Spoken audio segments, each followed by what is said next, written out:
तो यहाँ पे इस वीडियो में हम बात करने वाले हैं पेडिग्री एनालिसिस या फिर पेडिग्री चार्ट की। हमारे टॉपिक का नाम है पेडिग्री एनालिसिस। पेडिग्री एनालिसिस क्या होता है, कैसे परफॉर्म करते हैं और किस तरह के क्वेश्चन इस पे से आते हैं, सारी चीज़ें हम यहाँ पे डिस्कस करने वाले हैं। देखो, पेडिग्री एनालिसिस के अंदर में हम एक पर्टिकुलर ह्यूमन फैमिली यानी कि जो एक पर्सन है और जो उसके पेरेंट्स हैं, जो उसके रिलेटिव्स हैं, उसके ग्रैंड पेरेंट्स हैं, उन सबको मिला करके एक फैमिली ट्री बनाएंगे। ठीक है ना। एक फैमिली ट्री का क्रिएशन करेंगे।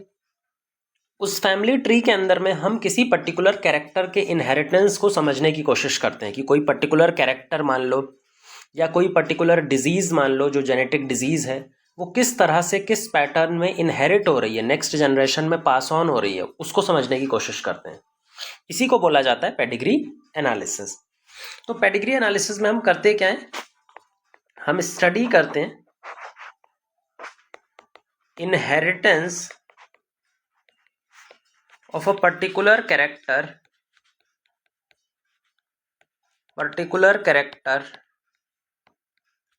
और disease within a family. एक फैमिली के अंदर में डिजीज कैसे इनहेरिट हो रही है, उस पैटर्न को समझने के लिए हम पेडिग्री चार्ट बनाते हैं। इसके लिए हम क्या यूज करते हैं, साइन और सिंबल का इस्तेमाल करते हैं। हम बहुत सारे साइन का इस्तेमाल करते हैं, सिंबल्स का इस्तेमाल करते हैं और इन सिंबल्स को इस्तेमाल करके एक फैमिली ट्री बनाते हैं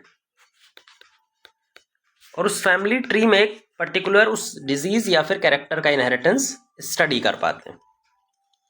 अच्छा, पेडिग्री क्यों परफॉर्म की जाती है? अभी तक तो हम भाई क्रॉस एक्सपेरिमेंट परफॉर्म कर रहे थे। जैसे मेंडल ने पी प्लांट पे क्या परफॉर्म किया था, क्रॉस एक्सपेरिमेंट ने। मॉर्गन ने ड्रोसोफिला पे क्या एक्सपेरिमेंट परफॉर्म किया था, क्रॉस एक्सपेरिमेंट। तो जेनेटिक्स को समझने के लिए एक तरीके तो क्रॉस एक्सपेरिमेंट है, लेकिन ह्यूमंस के ऊपर जो क्रॉस एक्सपेरिमेंट है वो करना पॉसिबल है नहीं। तो क्योंकि ह्यूमंस में हम कंट्रोल क्रॉस परफॉर्म नहीं कर सकते, तो पेडिग्री एनालिसिस जो है ना, वो एक ऑल्टरनेटिव मेथड है जिससे कि हम बिना क्रॉस एक्सपेरिमेंट परफॉर्म किए किसी कैरेक्टर का इनहेरिटेंस स्टडी कर सकते हैं। तो पेडिग्री क्या है, basically alternative method, alternative to controlled crosses in humans, क्योंकि ह्यूमंस में कंट्रोल्ड क्रॉसेस परफॉर्म करना पॉसिबल नहीं होता है। ये बेसिक बात है। अब हम बात करते हैं जो सिंबल हम इस्तेमाल करने वाले हैं। जैसा हमने बताया था कि यहाँ पे पेडिग्री चार्ट बनाने के लिए, फैमिली ट्री बनाने के लिए हम कुछ साइन और सिंबल का इस्तेमाल करने वाले हैं। तो क्या साइन और क्या सिंबल हम इस्तेमाल करेंगे यहाँ पे, वो हमें पता होना चाहिए। तो जो कॉमन साइन हम यहाँ पर इस्तेमाल करते हैं उसमें से हैं, पहला है एक स्क्वायर। अगर हमने स्क्वायर ब्रैकेट बनाया है तो मतलब मेल को रिप्रेजेंट कर रहा है। दूसरा है सर्कल। अगर हमने सर्कल बनाया तो वो फीमेल को रिप्रेजेंट कर रहा है। जब भी फैमिली होती है तो इनके बीच में मैरिज होगी, मेल और फीमेल के बीच में जब मैरिज होगी तो उसको एक लाइन ऐसे हम इनके बीच में ऐड करके मैरिज, है ना। अच्छा, एक मैरिज होती है कजिन मैरिज। अगर आपको पता हो, कजिन मैरिज में जो रिलेटिव्स होते हैं उनके बीच में मैरिज होती है। तो जब रिलेटिव्स के बीच में मैरिज होती है तो इसको कजिन मैरिज या फिर रिलेटिव मैरिज या कंस से जीनियस मैरिज भी बोलते हैं। कुछ भी बोल सकते हो, रिलेटिव मैरिज, कजिन मैरिज या फिर कंसीजनस मैरिज। और ये दो लाइन लगा के इनके बीच में इस तरह से रिप्रेजेंट किया जाता है। इनके जो बच्चे पैदा होते हैं उनको हम इस तरह से रिप्रेजेंट करते हैं। ये मान लो कपल है और इनके बेबी प्रोड्यूस हुए हैं, तो हम इसको इस तरह से रिप्रेजेंट करते हैं। मान लो इनके 4 बेबीज हैं। ये बेबी का ऑर्डर कैसे देते हैं, इस तरह से। ये सबसे एल्डेस्ट सन है, क्योंकि ये स्क्वायर है तो ये एल्डेस्ट क्या है, सन। और ये यंगेस्ट डॉटर, मतलब सबसे पहला वाला लेफ्ट हैंड साइड पे और सबसे लास्ट वाला राइट हैंड साइड पे लिखा जाता है। ये ऑर्डर को फॉलो किया जाता है ना। तो ये हमारे पास में मैरिज हो गया और उनके कपल्स के बेबी कैसे रिप्रेजेंट करते हैं वो समझ लिया हमने। 6th आता है कि अगर कोई पर्टिकुलर कैरेक्टर या डिजीज अगर किसी इंडिविजुअल में प्रेजेंट है, मान लो डिजीज है तो अगर वो डिजीज्ड है, उसके अंदर में वो कैरेक्टर दिखाई पड़ रहा है, तो उसको हम कलर कर देते हैं ऐसे। अगर फीमेल के अंदर डिजीज दिखाई दे रही है तो उसको हम ऐसे कलर कर देते हैं। ये दोनों डिजीज्ड को रिप्रेजेंट करते हैं। अगर हम आधा कलर करें, अगर हम आधा ही कलर करें तो क्या रिप्रेजेंट करता है? कैरियर।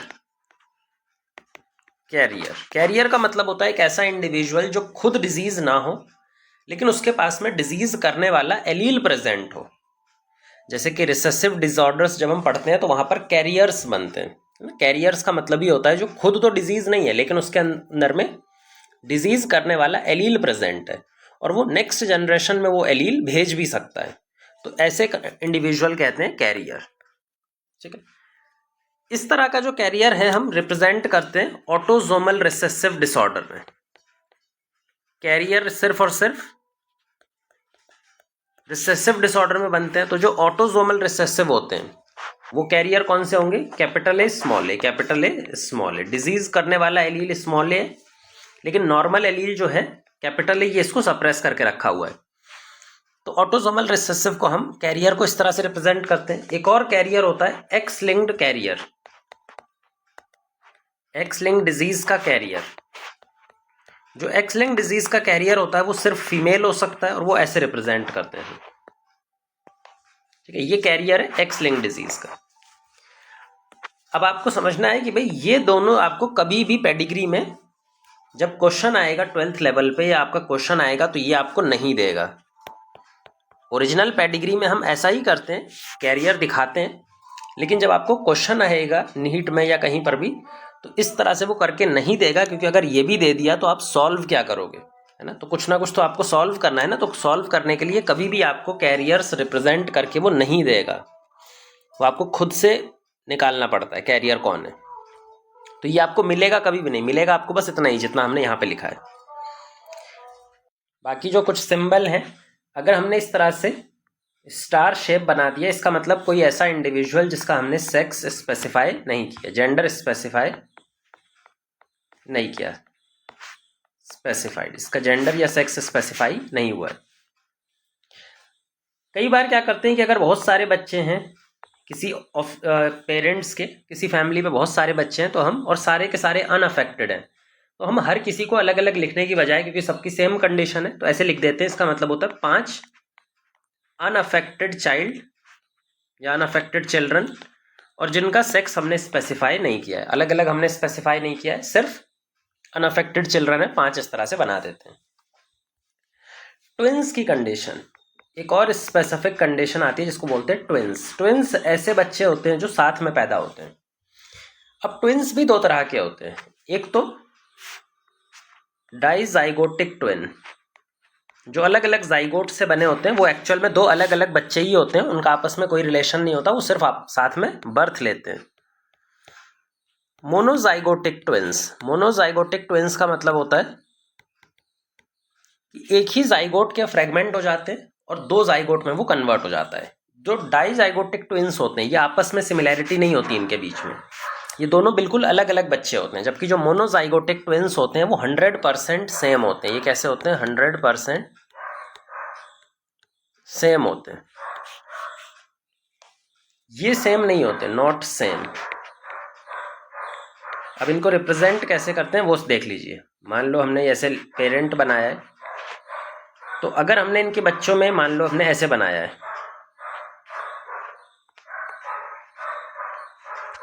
तो ये दोनों क्या है? ट्विंस, वो भी डाइजाइगोटिक ट्विंस। डाइजाइगोटिक ट्विंस आपस में कोई सिमिलैरिटी नहीं होती इनकी।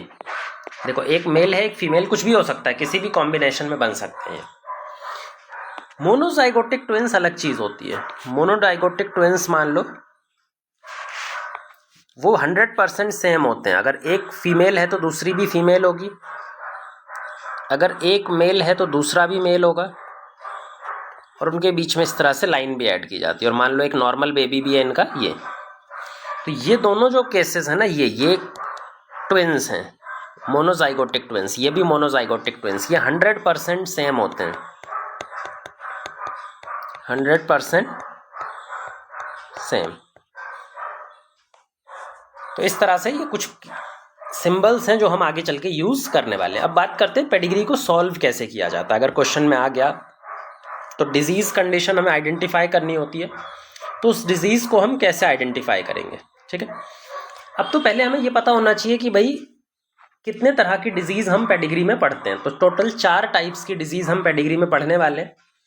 Autosomal dominant, autosomal dominant, autosomal recessive,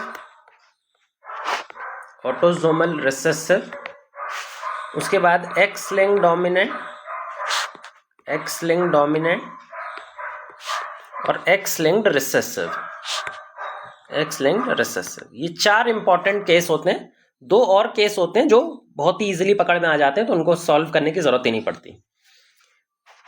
autosome का मतलब है जो ऑटोसोमल क्रोमोसोम पे हो, और एक्स लिंक्ड का मतलब है जो एक्स क्रोमोसोम पे हो।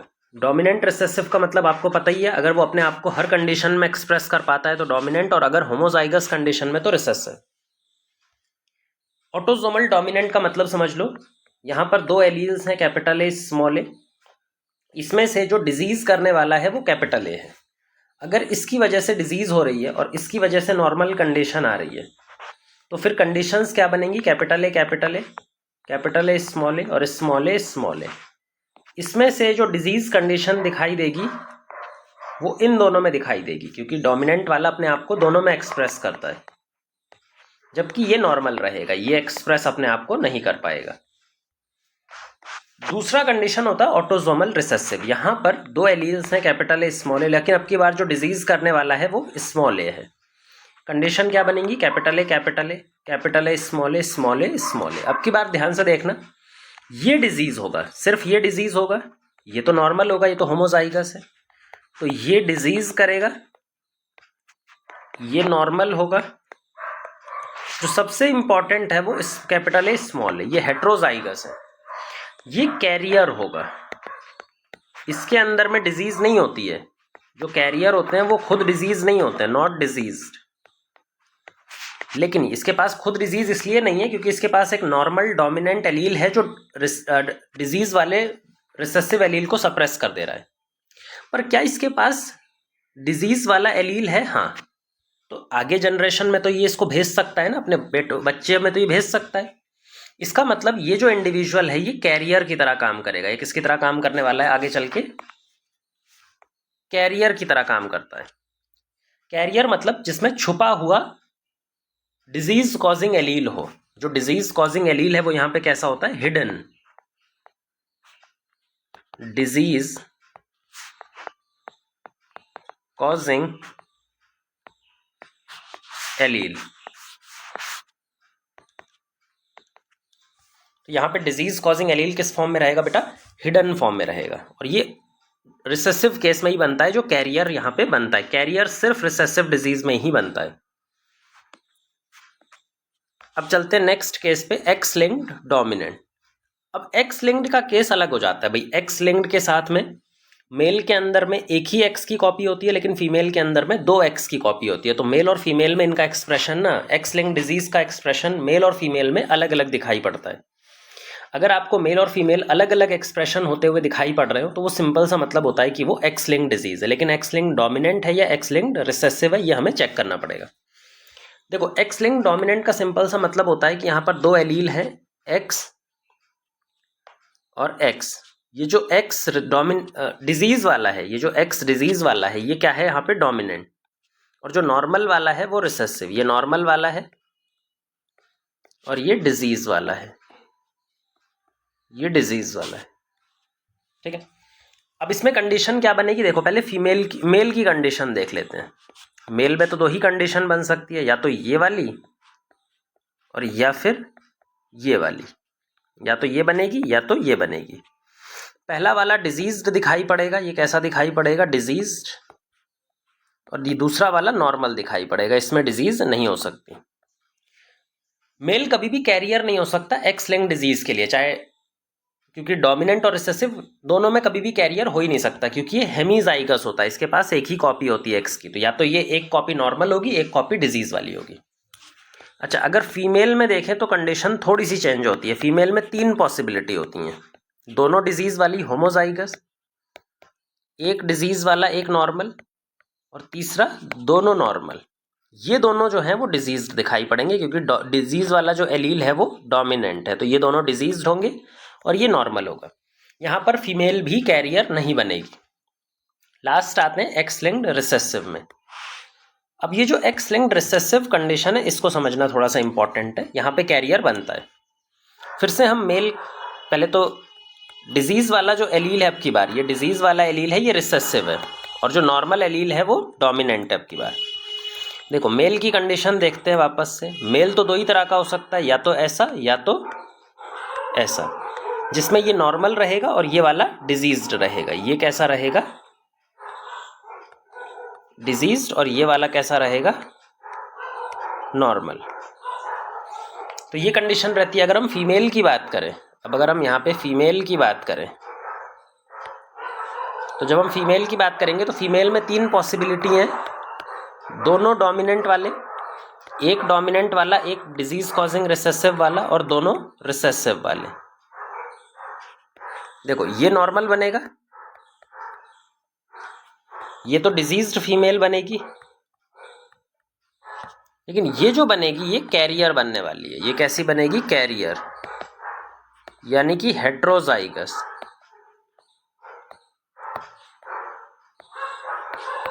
कैरियर और हेट्रोजाइगस, क्योंकि इसके पास डिजीज कॉजिंग एलील तो है, but disease causing allele recessive है, इसको ये सप्रेस कर देगा, ये जाके इसको सप्रेस कर देता है। तो यहाँ पे डिजीज कॉजिंग एलील एक्सप्रेस नहीं हो सकता, कैरियर की फॉर्म में नेक्स्ट जनरेशन में पास ऑन कर सकता है।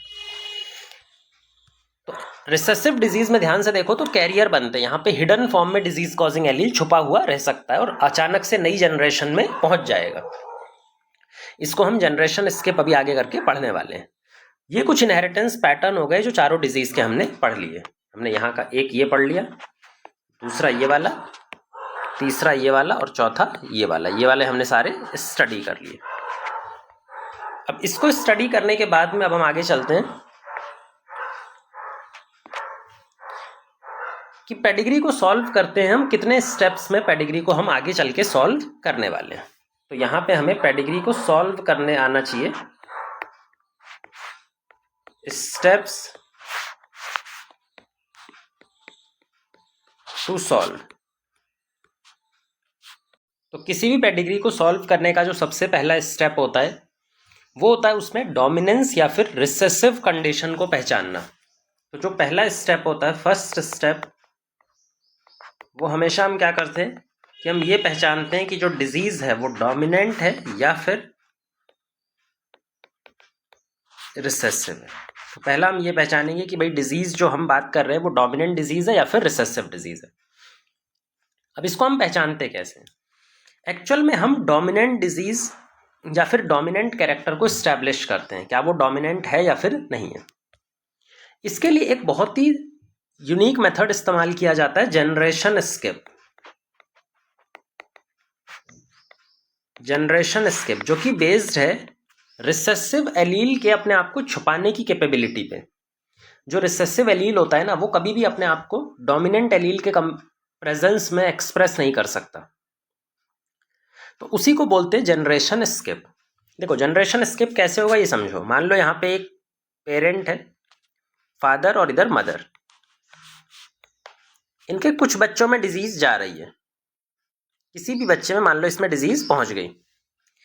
अगर इसमें डिजीज है और पेरेंट्स में डिजीज नहीं है, इसको बोलते हैं जनरेशन स्किप। पेरेंटल जनरेशन में या फिर प्रीवियस जनरेशन में डिजीज ना हो, और जो डायरेक्ट नेक्स्ट जनरेशन है, मतलब जो ऑफस्प्रिंग जनरेशन है, उसमें डिजीज पहुंच जाए। बच्चों में डिजीज, पेरेंट्स में डिजीज नहीं है, लेकिन डायरेक्ट किस में डिजीज जा रही है? ऑफस्प्रिंग में। तो ऐसी कंडीशन को अपने बुलाते हैं जनरेशन स्किप। जनरेशन स्किप के लिए हमें तीन कंडीशन और समझनी होगी। मान लो मैं अगर ये बना देता हूं,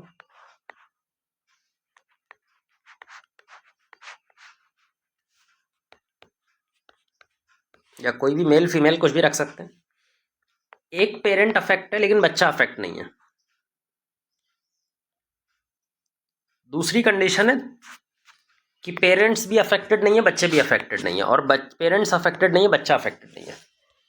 इन तीनों कंडीशन में किस में हम जनरेशन स्किप बोलते हैं? हम सिर्फ और सिर्फ इसको जनरेशन स्किप बोलते हैं। इसके अंदर में जनरेशन स्किप है, ना तो इसमें जनरेशन स्किप माना जाता है और ना इसमें जनरेशन स्किप माना जाता है। जनरेशन स्किप का सिंपल सा मतलब होता है पेरेंट्स में डिजीज ना हो लेकिन बच्चों में डायरेक्टली डिजीज पहुंच जाए। इसी कंडीशन को स्पेसिफिकली जनरेशन स्किप कह करके बुलाया जाता है। तो ये अपने को याद रखना है, ठीक है। तो ये हो गया यहां पे जनरेशन स्किप। अब जनरेशन स्किप अगर कहीं पर भी कोई डिजीज कर रही है, सिंपल सा समझना, अगर जनरेशन स्किप कहीं पर भी कोई डिजीज कर रही है,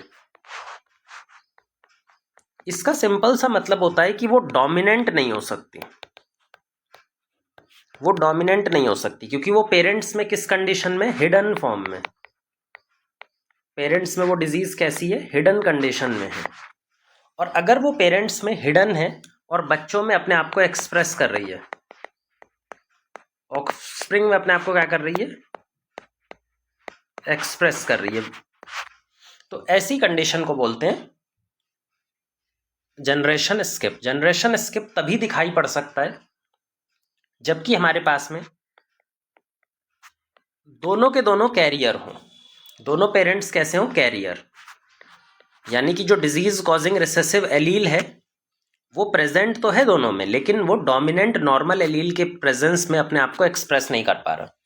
लेकिन जब वो बच्चे के अंदर होमोजाइगस कंडीशन में आ जाता है तो वो अपने आप को एक्सप्रेस कर देता है। तो इस कंडीशन को बोलते हैं जनरेशन स्किप। जनरेशन स्किप सिर्फ और सिर्फ रिसेसिव कंडीशन में मिलता है, जो रिसेसिव डिजीज होती है। तो इससे हम ये प्रूफ कर सकते हैं कि भाई कोई डिजीज डोमिनेंट है या फिर रिसेसिव है। तो पहला हम यही प्रूफ करते हैं कि भाई कोई डिजीज डोमिनेंट है या फिर रिसेसिव। इसके लिए हम कुछ एग्जांपल ले लेते हैं और उसमें समझाते हैं कि भाई आपको सिर्फ जनरेशन स्किप समझना है। मान लो हमारे पास एक क्वेश्चन है, आपको यहाँ पे जनरेशन स्किप के बारे में पता करना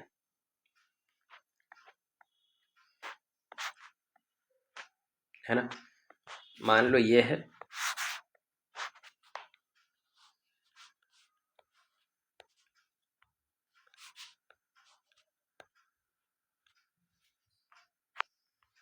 ये एक पेडिग्री है। यहाँ पे कुछ लोग डिजीज्ड है, मान लो ये वाला फादर डिजीज्ड है और ये वाला डिजीज्ड है, ठीक है। बस हमें ये बताना है कि इसमें जनरेशन स्किप है या जनरेशन स्किप नहीं है, बस ये बताना है आपको। देखो, आपको फैमिलीज स्टडी करनी है। एक आपको ये वाली फैमिली स्टडी करनी है, पेरेंट्स और उनके बच्चे, ये एक फैमिली हो गई, और ये एक फैमिली हो गई, पेरेंट्स और उनके बच्चे। जनरेशन स्किप देखो फर्स्ट जनरेशन में कोई जनरेशन स्किप नहीं है, बच्चे में डिजीज है तो पेरेंट्स में भी डिजीज है, मतलब यहाँ पे जनरेशन स्किप आपको नहीं मिल रहा। दूसरी फैमिली देखो, यहाँ पे बच्चे में डिजीज है, पेरेंट्स में डिजीज नहीं है, मतलब इसको क्या बोलेंगे? Generation skip. कहीं पर भी एक भी फैमिली में एक भी पोर्शन में अगर आपको जनरेशन स्किप मिल गया, मतलब ये डिजीज जो है वो डोमिनेंट नहीं हो सकती, ये हमेशा रिसेसिव ही होना पड़ेगा। तो यहाँ पे जनरेशन स्किप हमको दिख रहा है। एक और कंडीशन देखते हैं, वहां पे जनरेशन स्किप समझते हैं। एक और कंडीशन में जनरेशन स्किप समझते हैं।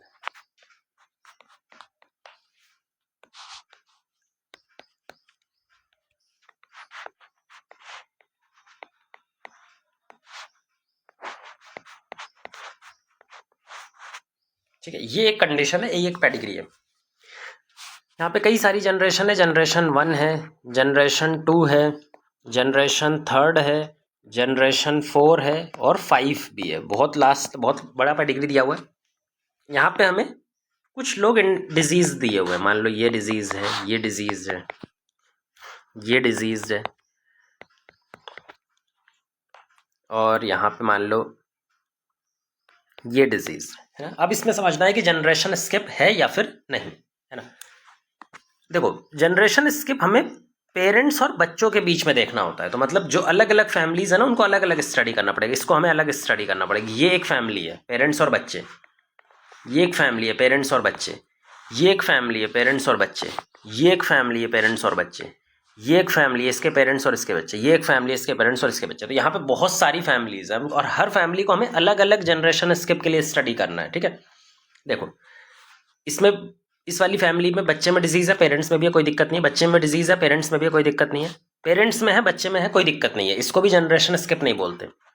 बच्चे में है, पेरेंट्स में है, इसको भी जनरेशन स्किप नहीं बोलते। पेरेंट्स में है, बच्चे में नहीं जा रहा, कोई दिक्कत नहीं है। बच्चे में है, पेरेंट्स में नहीं है, यहां पर देखना, इस वाली फैमिली को ध्यान से देखो, बच्चे में डिजीज है लेकिन दोनों पेरेंट्स में डिजीज नहीं है, इस कंडीशन को जनरेशन स्किप बोलते हैं। मतलब यहां पे जनरेशन स्किप है, और अगर जनरेशन स्किप है तो इसका 100% मतलब है कि ये रिसेसिव डिजीज है, ये डोमिनेंट डिजीज नहीं हो सकती। एक ऐसी डिजीज है 100% रिसेसिव डिजीज, डोमिनेंट डिजीज ये हो ही नहीं सकती।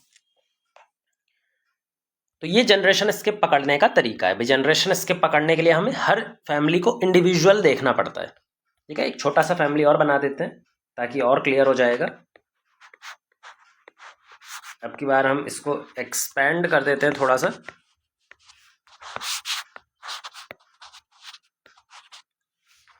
ठीक है, मान लो बस इसके अंदर डिजीज है, तो क्या यहाँ पे जनरेशन स्किप माना जाएगा? बिल्कुल माना जाएगा, क्योंकि फैमिली ये है, पेरेंट्स में डिजीज नहीं है लेकिन बच्चे में जा रही है, मतलब जनरेशन स्किप है यहाँ पे। और जनरेशन स्किप है तो 100% इसका श्योरिटी से मतलब है कि ये रिसेसिव डिसऑर्डर है। तो ये किस तरह की डिसऑर्डर है? रिसेसिव ही है, ये 100% श्योर है हमें। तो ये पहली कंडीशन हो गई हमें, जिससे में हमने ये पता किया है कि अगर जनरेशन स्किप है तो डिजीज कैसी हो गई? रिसेसिव। और अगर कहीं पे भी जनरेशन स्किप नहीं मिल रहा, इसका मतलब डिजीज कैसी है? डोमिनेंट। ये पहली कंडीशन हो गई। लेकिन अब प्रॉब्लम है कि हमने डोमिनेंट रिसेसिव तो पता कर लिया, पहला स्टेप तो पूरा कर लिया, लेकिन रिसेसिव में दो तरह की डिजीज हो सकती हैं। या तो ये ऑटोजोम रिसेसिव हो सकती है, जैसे 4 पॉसिबिलिटीज थी ना, ऑटोजोम रिसेसिव हो सकती है, या फिर एक्स लिंक्ड रिसेसिव हो सकती है, या फिर ऐसा भी हो सकता है कि ऑटोजोम डोमिनेंट हो और एक्स लिंक्ड डोमिनेंट हो। तो अब हमें इन दोनों में पता करना है। डोमिनेंट रिसेसिव तो पता लग गया, पर डोमिनेंट वाला कौन सा है? ऑटोजोम या एक्स लिंक्ड डोमिनेंट? रिसेसिव वाला कौन सा है? ऑटोजोम या फिर एक्स लिंक्ड रिसेसिव? तो अब हमें ये वाली कंडीशन कंफर्म करनी है। तो इसको कंफर्म करने के लिए कुछ तरीके होते हैं। जैसे मान लो कुछ स्पेसिफिक साइन होती है, हमें डोमिनेंट डिजीज मिली, हमें डोमिनेंट डिजीज मिली, तो ये डोमिनेंट डिजीज एक ऑटोजोमल डोमिनेंट भी हो सकती है, ये ऑटोजोमल डोमिनेंट भी हो सकती है, और एक्स लिंक्ड डोमिनेंट भी हो सकती है। भाई दोनों तरह की डोमिनेंट हो सकती है। लेकिन यहाँ पे हम ना ये देखेंगे कि भाई ये एक्स लिंक्ड डोमिनेंट होने के लिए कुछ स्पेसिफिक कंडीशन लगती है। अगर इसको एक्स लिंक्ड होना है डोमिनेंट, तो इसके लिए कुछ कंडीशन है जिसको सेटिस्फाई करना पड़ेगा। अगर वो उन कंडीशंस को सेटिस्फाई कर रही है तब तो वो एक्स लिंक्ड डोमिनेंट है, अदरवाइज वो एक्स लिंक्ड डोमिनेंट नहीं होगी। जैसे अगर हम बताएं, पहली कंडीशन ये होती है कि अगर फादर अफेक्टेड है, फादर अफेक्टेड है, then 100% daughter, all daughter should be affected. वो होना ही पड़ेगा। क्यों? देखो, इसलिए अगर फादर अफेक्टेड है, मदर कैसी भी हो, मदर नॉर्मल है, मान लो नॉर्मल है मदर, और ये जो डोमिनेंट डिजीज कॉजिंग एलील है ये डोमिनेंट है, तो जितनी भी बेटियां बनेंगी, अब कितनी भी बेटियां बना लो इनकी, है ना, जो जो बेटी बनेगी उसको एक्स कहाँ से मिलता है? एक एक्स की कॉपी फादर से मिलती है, दूसरी मदर से मिलती है। दूसरी की अगर छोड़ भी दें तो एक्स तो डोमिनेंट है डिजीज वाला, तो डोमिनेंट तो अपने आप को हमेशा एक्सप्रेस करेगा। इसका मतलब अगर फादर अफेक्टेड है तो 100% डॉटर अफेक्टेड होनी चाहिए, तभी वो एक्स लिंक्ड डोमिनेंट हो सकता है, अदरवाइज वो एक्स लिंक्ड डोमिनेंट नहीं हो पाएगा। अगर फादर अफेक्टेड है तो 100% डॉटर अफेक्टेड होनी ही चाहिए, ये पहली कंडीशन है। दूसरी कंडीशन आप देखोगे, if son is affected, if son is affected, अगर बेटा अफेक्टेड है मान लो, मतलब इसके पास एक डोमिनेंट एलील है। अच्छा, आपको मालूम होगा कि बेटे के पास डोमिनेंट एलील मदर से आता है या फादर? एक्स जो क्रोमोसोम है ये फादर से आता है या मदर से आता है? बताओ भाई, बेटे के पास तो एक्स मदर से ही आता है, तो मदर के पास दोनों में से एक कंडीशन हो सकता, तभी इसके पास एक एक्स क्रोमोसोम आएगा ना, ये वाला। और चाहे ये वाली कंडीशन हो चाहे ये वाली कंडीशन हो, डोमिनेंट तो अपने आप को हर कंडीशन में एक्सप्रेस करता है। तो अगर सन अफेक्टेड है तो 100% श्योर होना चाहिए कि मदर अफेक्टेड ही होगी, मदर अफेक्टेड, और कोई कंडीशन बनी नहीं सकती। अगर सन अफेक्टेड है तो मदर 100% अफेक्ट होनी चाहिए, और अगर फादर अफेक्टेड है तो 100% जो भी डॉटर बनेगी उस फैमिली में वो सब की सब अफेक्टेड होनी चाहिए। ये दो कंडीशन आपको चेक करनी रहती है जब भी डोमिनेंट में आपको एक्स लिंक्ड या ऑटोसोमल पता करना हो, है ना। देखो अब मैं बताता हूं कि यहाँ पे आपको केस बना देते हैं, यहाँ पे केस बना देते हैं, ये स्क्वायर बनाना है।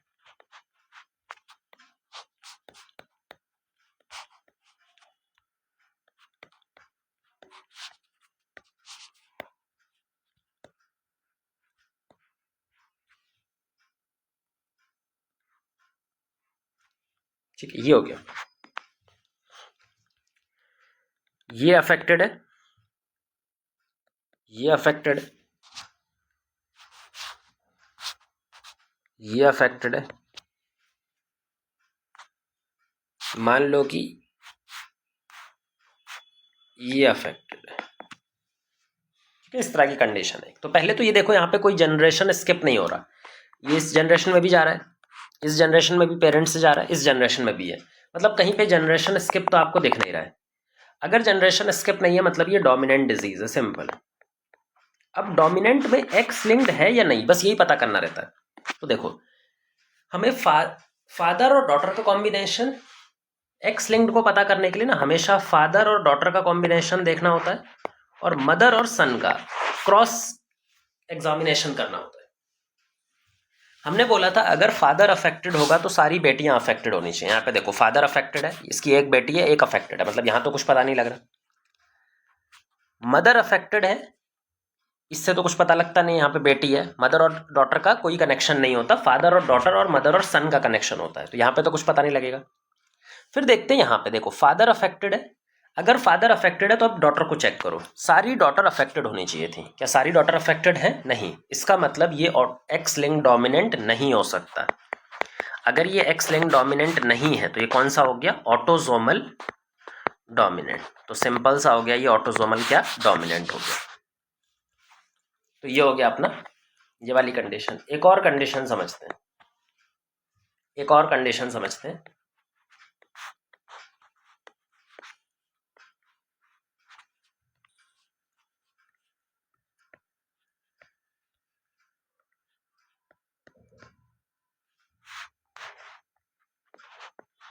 ये देखो यहाँ पे फादर अफेक्टेड है, डॉटर अफेक्ट कर दो, एक बेबी बना देते हैं, सन अफेक्टेड है, ये ठीक है। अब ध्यान से देखो जनरेशन स्किप हो रहा है या जनरेशन स्किप नहीं हो रहा। पहले तो देखो यहाँ पे इधर से जा रहा है, मतलब जनरेशन स्किप नहीं हो रहा है ना। ये नहीं जा रहा, कोई दिक्कत नहीं है। अच्छा इसमें दिखाना ही पड़ेगा, ये मतलब जनरेशन स्किप नहीं है, डोमिनेंट डिजीज है।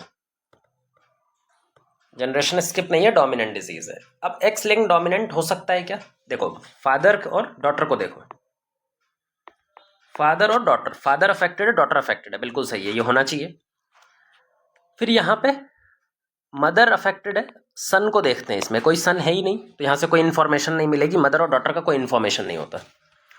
यहाँ पे मदर अफेक्टेड है और सन अफेक्टेड है, बिल्कुल सही है। सन अफेक्टेड होता तो मदर अफेक्टेड होनी ही चाहिए थी, बिल्कुल सही है, मतलब ये एक्स लिंक डोमिनेंट डिजीज ही है, तो ये ज़्यादा पॉसिबिलिटी है एक्स लिंक डोमिनेंट डिजीज है।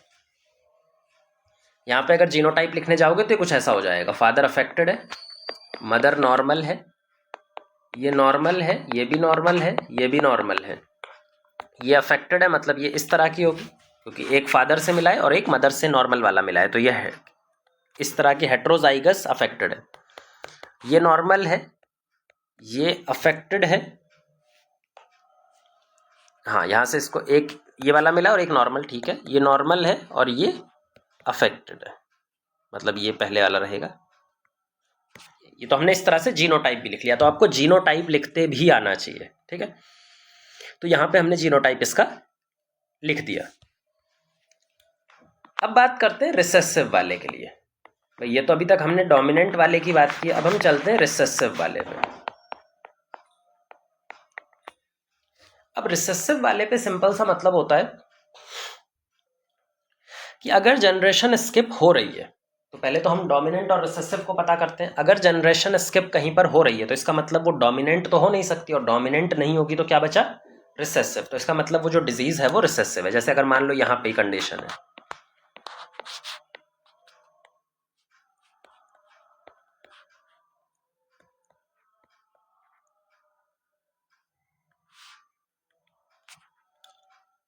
ये कंडीशन है, यहाँ पे डिजीज जा रही है ये और ये है। देखो पहली ही जनरेशन में ध्यान से देखो, पेरेंट्स में डिजीज नहीं है, बच्चे में डिजीज जा रही है, मतलब जनरेशन स्किप है। और जनरेशन स्किप जब होगा इसका सिंपल सा मतलब है कि ये रिसेसिव डिसऑर्डर है ना। हमने ऊपर कुछ और तो नहीं बताया था ना, मेरे को याद नहीं आ रहा है। जनरेशन, हाँ जनरेशन स्किप होता है तो ये 100% रिसेसिव डिजीज है। अब एक बार रिसेसिव डिजीज प्रूफ हो गया तो अब हमें पता करना है कि ये ऑटोजोमल रिसेसिव है या फिर एक्स लिंक्ड रिसेसिव है। भाई ये भी तो पता करना है, और इसी से क्वेश्चन सॉल्व होता है। तो ऑटोजोमल रिसेसिव है या फिर एक्स लिंक्ड रिसेसिव। फिर से हम एक्स लिंक्ड रिसेसिव के लिए कुछ कंडीशन होती हैं जो कि फुलफिल होंगी तभी वो एक्स लिंक्ड रिसेसिव कंडीशन बन सकती है। क्या कंडीशन होती है यहाँ पे फिर से हम फादर और डॉटर को देखेंगे। एक्स लिंक में ऐसे ही देखा जाता है, और मदर और सन को देखा जाता है, मदर और सन को देखा जाता है। देखो अगर यहां पे डॉटर अफेक्टेड है, पहली कंडीशन है if a daughter affected father must be affected, father must be affected. क्यों, समझ लो, ये डॉटर है, ये अफेक्टेड है, इसके पास दोनों रिसेसिव एलील्स हैं, ये दोनों रिसेसिव एलील से अपने आप को एक्सप्रेस कर रहे हैं। रिसेसिव एलील इसको कहां से मिलेंगे, देखो फादर से एक रिसेसिव एलील मिलेगा, मतलब फादर तो अफेक्टेड होना ही चाहिए, क्योंकि फादर तो हेमीजाइगस होता है, रिसेसिव एलील है तो भी अपने आप को एक्सप्रेस करेगा। दूसरा इसको मिलेगा मदर से, तो मदर किसी भी कंडीशन में हो सकती है, वो चाहे अफेक्टेड हो या फिर कैरियर हो, मतलब एटलीस्ट उसको कैरियर होना पड़ेगा, एटलीस्ट, हो सकता है अफेक्टेड भी हो, पर अगर कैरियर है तो भी काम बन जाएगा। इसको एक यहाँ से मिल जाएगा और एक यहाँ से। अब क्योंकि रिसेसिव डिजीज है तो मदर यहाँ पे डिजीज नहीं दिखाई देगी, मदर नॉर्मल दिखाई देगी, लेकिन बेटी के अंदर डिजीज जाएगी। अगर बेटी अफेक्टेड है तो 100% ये श्योर है कि फादर को अफेक्ट होना ही पड़ेगा, उसमें और कोई ऑप्शन ही नहीं है। तो पहला तो यही चेक करते हैं एक बार रिसेसिव प्रूफ होने के बाद। दूसरा एक इनहेरिटेंस पैटर्न भी फॉलो करता है ये। एक्स लिंक्ड जो रिसेसिव डिसऑर्डर होते हैं वो एक पर्टिकुलर इनहेरिटेंस पैटर्न को भी फॉलो करते हैं, जिस पैटर्न को नाम दिया जाता है criss cross inheritance. Criss cross inheritance. अब क्रिस क्रॉस इनहेरिटेंस का मतलब क्या है ये भी समझ लो। जनरेशन आफ्टर जनरेशन, अलग अलग जनरेशन में male to female, female to male, male to female, female to male disease transfer हो रही है। मान लो एक जनरेशन में फीमेल फादर के पास है या मेल के पास है, तो अगली जनरेशन में उसकी बेटी के पास जाएगा, डॉटर के पास, अगली जनरेशन में सन के पास जाएगा, फिर अगली जनरेशन में डॉटर के पास। तो generation after generation gender switch करता है वो, इसी को बोलते हैं क्रिस क्रॉस इनहेरिटेंस। अब क्रिस क्रॉस इनहेरिटेंस भी किस टाइप का होता है वो समझ लो। एक अफेक्टेड फादर, एक फादर जो कि अफेक्टेड है किसी डिजीज से, वो अपनी डॉटर को कैरियर बना देता है। डॉटर में तो डिजीज जल्दी से होती नहीं है, तो डॉटर में क्या होता है, कैरियर बन जाएगी। फिर उस कैरियर डॉटर से जो उसका सन बनेगा वो अफेक्टेड हो जाएगा। तो डिजीज वाला एलील कहाँ गया, अफेक्टेड फादर से डॉटर के पास, फिर वहां से उसके सन के पास। लेकिन क्योंकि कैरियर बनेगी फीमेल तो वो अपने सन को डिजीज भेज सकती है। कुछ इस तरह से कंडीशन होती है। मान लो यहाँ पे फादर अफेक्टेड है, मतलब एक्स, और मदर नॉर्मल है, इसने अपनी बेटी को कैरियर बना दिया। भाई बेटी तो सारी कैरियर ही बनेंगी, क्योंकि एक फादर के पास तो जाएगा ही, मदर से कुछ भी आए एक फादर से जाएगा, तो ये क्या हो गया, कैरियर। खुद अफेक्टेड नहीं है लेकिन इसके पास डिजीज कॉजिंग एलील है। जब इसकी शादी किसी नॉर्मल मेल से भी होती है मान लो, तो क्या इनके बेटों में डिजीज जा सकती है? बिल्कुल। अगर बेटे के अंदर ये वाला कॉम्बिनेशन बन गया तो ये डिजीज हो सकता है, पर ज़रूरी भी नहीं है। भाई कुछ बेटों में ये वाला एलील चला जाएगा तो उसके अंदर नहीं होगा, लेकिन कुछ में हो सकता है। तो यहाँ पे देखो, एक जनरेशन 1 है, ये जनरेशन 2 है, और ये generation 3, grand father grand son relation.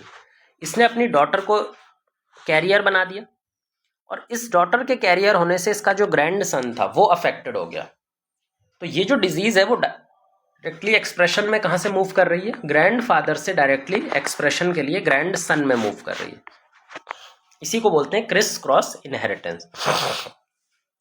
तो अगर इस तरह का पैटर्न आपको दिख रहा है कि एक जनरेशन का मेल एक जनरेशन की फीमेल को छोड़ के डायरेक्ट दूसरे जनरेशन के मेल में डिजीज जा रही है, तो ये भी आपको क्रिस क्रॉस इनहेरिटेंस पैटर्न की फॉर्म में मानना है, और ये प्रूफ होता है कि डिजीज एक्स लिंक्ड रिसेसिव है। ठीक है, तो ये दोनों चीजें हमें प्रूफ करनी रहती हैं, आइडेंटिफाई करनी रहती हैं। एक तो पहला ये वाला कि अगर डॉटर अफेक्टेड है तो फादर 100% अफेक्ट होना चाहिए, तभी वो एक्स लिंक्ड रिसेसिव हो सकती है। और दूसरा, एक्स लिंक्ड रिसेसिव में अगर इस तरह का पैटर्न मिल जाएगा तो भी वो एक्स लिंक्ड रिसेसिव हो जाएगा। इसको कुछ क्वेश्चन की फॉर्म में सॉल्व करते हैं तो हमें और अच्छे से समझ में आएगा। मान लीजिए हमारे पास में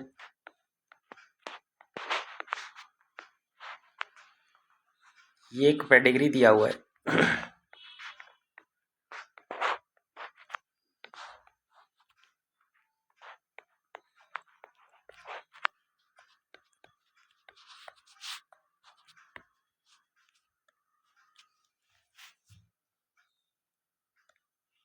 ठीक है, ये एक पेडिग्री, इसमें कुछ इस तरह से अफेक्टेड है लोग। सिंपल सा बताना है कि कौन सी डिजीज है। पहले तो हम डोमिनेंट रिसेसिव चेक करेंगे। तो ध्यान से देखो, यहाँ पे जनरेशन स्किप हो रही है, यहाँ पे पेरेंट्स में नहीं है, बच्चों में डिजीज जा रही है, मतलब जनरेशन स्किप है। जनरेशन स्किप है मतलब ये रिसेसिव डिजीज है। लेकिन रिसेसिव में भी कौन सी? तो एक्स लिंक्ड रिसेसिव चेक करते हैं। एक्स लिंक्ड रिसेसिव में क्या था? पहला कंडीशन था अगर डॉटर अफेक्टेड है तो फादर 100% अफेक्टेड होना चाहिए था। लेकिन यहाँ पर देखो, डॉटर अफेक्टेड है, फादर अफेक्टेड नहीं है। इसका सिंपल सा मतलब ये एक्स लिंक्ड रिसेसिव नहीं है। तो एक्स लिंक्ड रिसेसिव नहीं है तो कौन सा बचा? Autosomal recessive. हमारे पास में कौन सा बचता है? Autosomal recessive. सिंपल। तो ये हो जाता है हमारा ये वाला केस। अब इसमें जीनोटाइप लिखना हो तो सिंपल सा आप लिख सकते हो। देखो, जीनोटाइप कैसे लिखोगे? जीनोटाइप लिखना आने चाहिए आपको, क्योंकि ऑटोसोमल रिसेसिव है तो यहाँ पे कैरियर बना दो, दोनों पेरेंट्स कैरियर होंगे। ये बच्चा अफेक्टेड है तो स्मॉल ए, जो अफेक्टेड है वो तो 100% श्योर है ऐसे ही होंगे। इन दोनों को क्रॉस करके यही आ सकता है। मान लेते हैं ये है, या ये भी हो सकता है, इसका हम श्योर नहीं हो सकते। ये वाला ऐसा भी हो सकता है। ठीक है, ये है, ये इसके साथ अफेक्ट हुआ, ये नॉर्मल, क्योंकि ये है तो ये तो ऐसा ही आना पड़ेगा। यहाँ पर हम लिखेंगे तो दोनों लिख सकते हैं, क्योंकि बच्चों में तो डिजीज है नहीं, तो दोनों कंडीशन चल जाएंगी। यहाँ पर भी दोनों कंडीशन चल जाएंगी, हम कोई श्योर नहीं हो सकते। यहाँ पे भी दोनों कंडीशन चल जाएंगी, श्योर नहीं हो सकते। और यहाँ पे भी दोनों कंडीशन चल जाएंगी, श्योर नहीं हो सकते। जो श्योरिटी वाले केस हैं वो स्मॉल ए और उनके पेरेंट्स को लेकर के हम श्योर हो सकते हैं बस। ठीक है, तो ये पूरा जीनोटाइप हमने लिख दिया। इस तरह से जीनोटाइप लिखना भी कई बार पूछा जाता है। फिर एक और क्वेश्चन आता है हमारे पास में,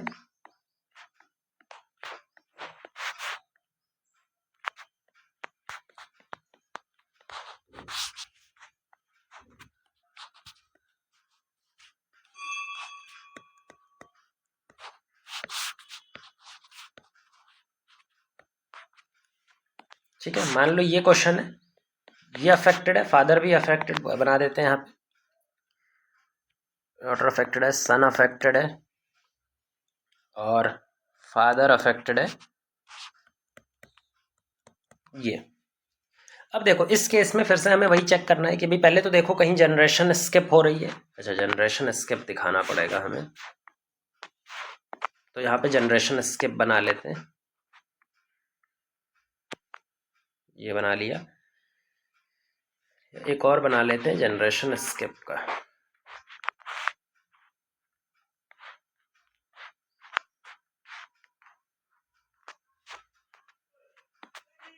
ये अफेक्टेड है। हाँ, अब यहाँ पे देखना है कि पहले तो डोमिनेंट है या रिसेसिव है ना, डोमिनेंट है या रिसेसिव है। तो यहाँ पर ध्यान से देखो कि जनरेशन स्किप यहाँ पे हो रहा है, यहाँ पे जनरेशन स्किप हो रहा है, पेरेंट्स में डिजीज नहीं बच्चों में जा रहा है, मतलब ये रिसेसिव डिजीज है।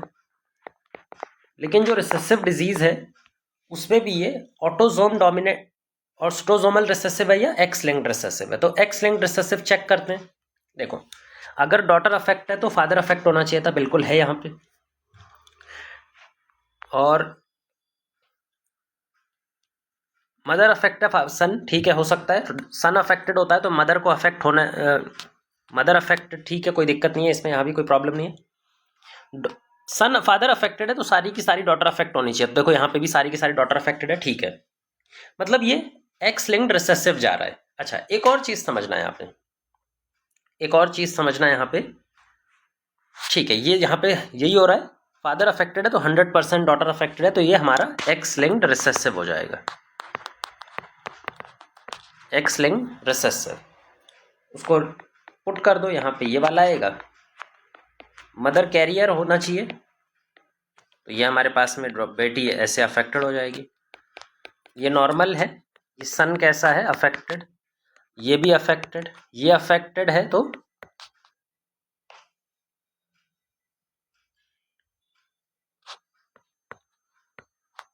मदर कैरियर है,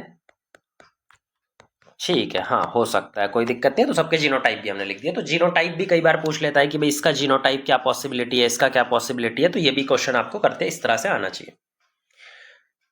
तो ऐसे हम सॉल्व करेंगे। अगर ये दोनों कंडीशंस फुलफिल नहीं होंगी तो वो ऑटोजोमल रिसेसिव हो जाएगा। जैसे मान लो अगर हमारे पास में ये कंडीशंस फुलफिल ना हो तो ये ऑटोजोमल रिसेसिव हो जाएगा, सिंपल सा।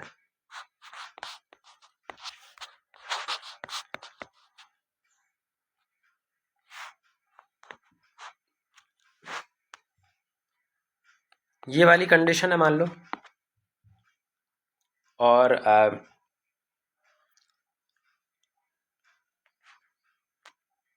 ये कंडीशन है। अब बताओ, देखो जनरेशन स्किप हो रही है मतलब रिसेसिव है, लेकिन रिसेसिव में भी कौन सा, ध्यान से देखो, डॉटर अफेक्टेड है, डॉटर अफेक्टेड है तो मतलब फादर तो अफेक्टेड होना ही चाहिए था, मतलब फादर अफेक्टेड नहीं है तो एक्स लिंक्ड रिसेसिव नहीं हो सकता, तो ये ऑटोजोमल रिसेसिव है। ऑटोजोमल रिसेसिव है तो जीनोटाइप आराम से लिख सकते हो, ये भी कैरियर, ये भी कैरियर, ये अफेक्टेड, ये अफेक्टेड, ये कैरियर, ये नॉर्मल, ये नॉर्मल। इसका कुछ बता नहीं सकते अभी, हमारे पास इसकी कोई इन्फॉर्मेशन नहीं है, तो ये दोनों में आएगा, लेकिन ये अनअफेक्टेड है तो दोनों कंडीशंस इसके लिए फुलफिल होंगी, तो ये जीनोटाइप भी हम लिख सकते हैं। तो कई बार क्वेश्चन वो आजकल जीनोटाइप पे पूछता है कि पर्टिकुलर ऑर्गेनिज्म का जीनोटाइप क्या हो सकता है ना। जैसे अगर हम बोले, यहाँ पे उसने एक कंडीशन दे दी है,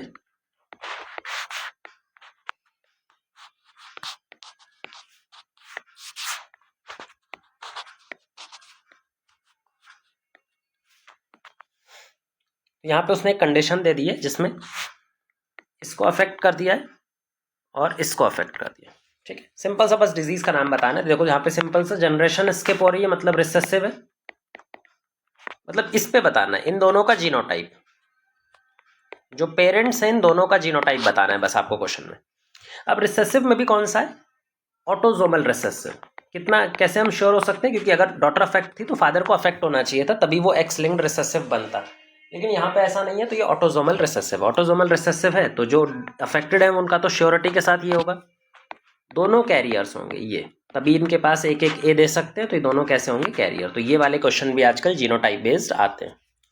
ये मेन पेडिग्री हो गया, लेकिन पेडिग्री में कुछ और भी क्वेश्चन आते हैं, कुछ स्पेशल टाइप के पेडिग्री, जिसमें से हमारे पास में एक है साइटोप्लाज्मिक इनहेरिटेंस या मैटरनल इनहेरिटेंस, जो मदर से जाता है। सर आपको पता होगा कि हमारे गैमीट के पास, हमारे जाइगोट के पास में फादर से हमें जीन डीएनए मिलता है और मदर से भी डीएनए मिलता है, लेकिन न्यूक्लियस का डीएनए तो दोनों से मिल रहा है, लेकिन जो साइटोप्लाज्म होता है वो हमें सिर्फ और सिर्फ मदर से मिलता है।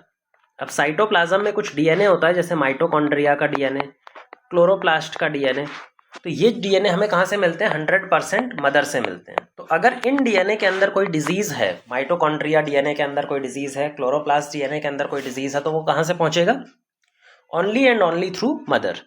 तो अगर कोई साइटोप्लाज्मिक डिजीज है तो मदर का इनहेरिटेंस, मदर का जो रोल होता है वही इफेक्ट करता है बच्चों को। मदर का ही रोल अफेक्ट करता है किसको? बच्चों को। जैसी मदर होगी सारे के सारे बच्चे वैसे ही होंगे, फादर को आपको देखने की ज़रूरत ही नहीं पड़ेगी। जैसे मान लो मदर में कोई डिजीज़ है तो हर बच्चे में इर्रिस्पेक्टिव ऑफ जेंडर वो डिजीज़ जाएगी। मदर नॉर्मल है तो सारे बच्चे नॉर्मल होंगे, देखना ही नहीं है, फादर को नहीं देखना, जैसी मदर होगी सारे बच्चे वैसे ही होंगे। तो इसको बोलते हैं मैटरनल इनहेरिटेंस। इसको पहचानना सबसे ईजी होता है। मदर अफेक्टेड तो सारे बच्चे अफेक्टेड, मदर नॉर्मल तो सारे बच्चे नॉर्मल। एक और डिजीज़ होती है वाई लिंक डिजीज़। जैसे एक्स लिंक डिजीज़ हुआ करती थी, ऐसे ही वाई लिंक डिजीज़ भी होती है। अब तुम्हें पता होगा एक्स और वाई क्रोमोसोम में से वाई क्रोमोसोम सिर्फ मेल में पाया जाता है। तो अगर वाई डिजीज़ है तो वो सिर्फ और सिर्फ ओनली मेल्स को अफेक्ट करेगी, फीमेल्स को तो ये अफेक्ट कर ही नहीं सकती। तो अगर मेल में डिजीज़ है तो मेल से मेल जाएगी बस, फीमेल में जा ही नहीं सकती। तो अगर कोई भी ऐसी डिजीज़ है जो सिर्फ और सिर्फ मेल से जा रही है मेल में, मेल से जा रही है मेल में, सिर्फ मेल मेल को अफेक्ट कर रही है, तो वो वाई लिंक्ड हो जाती है। तो इसको भी समझना कोई मुश्किल नहीं है, कभी भी क्वेश्चन में नहीं आता। साइटोप्लाज्मिक इनहेरिटेंस भी कभी भी इनहेरिटेंस के क्वेश्चन में नहीं आएगा। आएगा तो ये चार ही, autosomal dominant, autosomal recessive, X linked dominant, X linked recessive disease ही आती है। तो ये पूरा पेडिग्री हमने यहाँ पे कवर कर लिया।